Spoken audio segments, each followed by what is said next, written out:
Hello, Ron here.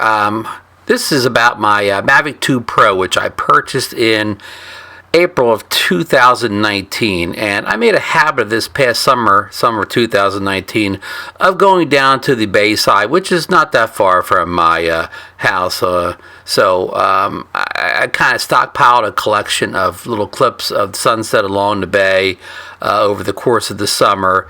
And I wanted to edit them together and make sort of a like a collection of some of my best clips.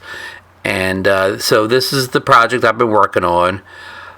I do have a couple random beach shots in here, but it seemed like I had already posted most of my beach video. I just hadn't got around to going through all this bayside video and doing something with it. So I threw it in Final Cut Pro and tried to edit it in some sort of order by date, and tried to edit it a little bit with the Final Cut with the LUTS and the color correction. So I hope you enjoy it, and I just want to say that the Mavic 2 Pro is a great drone, especially at low light for video and photography. So again, give me some feedback, let me know what you thought of this, and thanks for stopping by.